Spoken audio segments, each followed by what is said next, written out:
বিতৰ্কৰ আওতাত স্নাতকোত্তৰ টেট কাম ৰিক্ৰুটমেণ্ট পৰীক্ষা ৰাজ্যজুৰি হাজাৰ হাজাৰ পৰীক্ষা প্ৰাৰ্থীৰ তীব্ৰ ক্ষোভ ব্যাপক অসন্তুষ্টি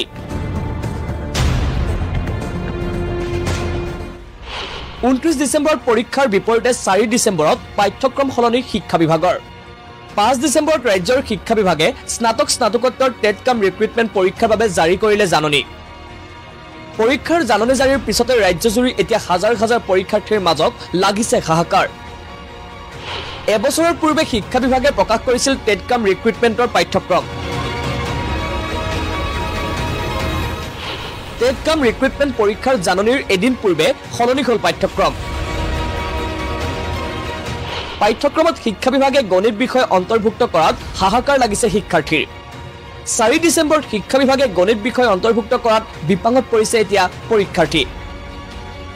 এবছৰৰ পৰীক্ষাৰ বাবে প্ৰস্তুতি চলাই হঠাৎ পৰীক্ষাৰ মাত্ৰ 25টা দিন পূৰ্বে নতুন বিষয় অন্তৰ্ভুক্ত কৰা বিষয়টো সহজভাৱে ল'ব পৰা নাই পৰীক্ষাৰ্থীসকলে কিন্তু হঠাতে 4 তাৰিখে তেওঁলোকৰ ফালৰ পৰা এটা নটিফিকেশন ওলাল যে মেথছৰ 15 নম্বৰ আহিব তেতিয়াও আমি ভাবিছিলো ঠিক আছে সাগে আমাক অলপ টাইম দিব কিন্তু পিছদিনাখনে আকৌ এটা নটিফিকেশন ওলাই পেলাই তেওঁলোকে ডেটটো কনফাৰ্ম কৰিলে যে 29 তাৰিখে ডিসেম্বৰৰ এই 29 তাৰিখে এক্সাম পাতিব চাওকচোন হঠাতে আমি ম্যাথমেটিক্সটো কেনেকৈ কৰিম আৰু যেহেতু আমি এজন আৰ্টছৰ ক্যান্ডিডেট সো এতিয়া আমি এটাই চৰকাৰক আমি দাবী জনাইছো বা অনুৰোধ জনাইছো টাইমটো অলপমান বঢ়াই দিয়ক যাতে আমি অকনমান আমি পঢ়িবলৈ সুবিধা পাওঁ যাতে আমাৰ ক্যান্ডিডেট বিলাকে যাতে মানে সকলোমে এক্সামটো পাছ কৰাতে সহায় হয় পৰীক্ষাত নতুন বিষয় অন্তৰ্ভুক্তিত প্ৰায় হতাশ হৈছে পৰীক্ষাৰ্থীসকল চৰকাৰৰ এনে অবিবেচক কাণ্ডত ক্ষোভিত হৈছে পৰীক্ষাৰ্থীসকল সামাজিক মাধ্যমতো শেহতীয়াকৈ তুলপাৰ লগাইছে এই বিষয়ত আসুৰ সভাপতি উৎপল শৰ্মাই এই ঘটনাৰ সামাজিক মাধ্যমত প্ৰকাশ কৰিছে প্ৰতিক্ৰিয়া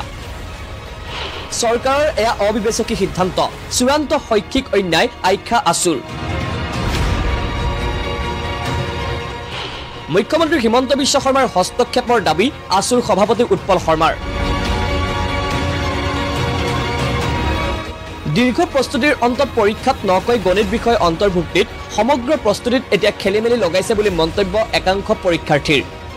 এনেকুৱা চৰকাৰ হয়তো আমাৰ অসমতে আছে প্ৰথমখন যিখনে 22 দিনৰ আগত এটা নতুন সিলেবাস দিয়ে ষ্টুডেণ্টখিনিক আমি এক বছৰৰ পৰা বেলেগ সিলেবাস পঢ়ি আছো আৰু পৰীক্ষালে 22-23 দিন থাকোতে আমাক এটা বেলেগ সিলেবাস দিছে সেইকাৰণে আমি ৰণুজ পেগু ছাৰক লগ কৰি পেলাই তেওঁক জনালো তেওঁ আমাক ক'লে যে মই এই বিষয়ে একো কৰিব নোৱাৰিম মই অসহায় এজন এডুকেশ্যন মিনিষ্টাৰ এজনৰ এনেকৈ কোৱাটো যুক্তিসংগত এই ক্ষেত্ৰত আমি হিমন্ত বিশ্ব শৰ্মাৰ হস্তক্ষেপ বিচাৰিছো তেওঁ যাতে আমাক এটা সহায় কৰে এই ক্ষেত্ৰত ইনক্লুড কৰক তাত আমাৰ একো অসুবিধা নাই আমি তেলেগু ইনক্লুড কৰক কিন্তু আমি জানিব লাগে আমাৰ সিলেবাসত আহিব কি আমি যদি নাজানো আমি প্ৰিপাৰেচন কেনেকৈ চলাম 23 দিনত এজন ষ্টুডেণ্টে মেথছ শিকিব নে পেডাগজি পঢ়িব নে কি কৰিব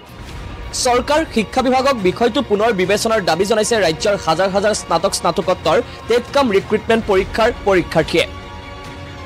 মৰিগাঁৱৰ পৰা ফৰিদুত ইউনিছৰ সহযোগত হিৰকজ্যোতি ডেকাৰ ৰিপৰ্ট DY 365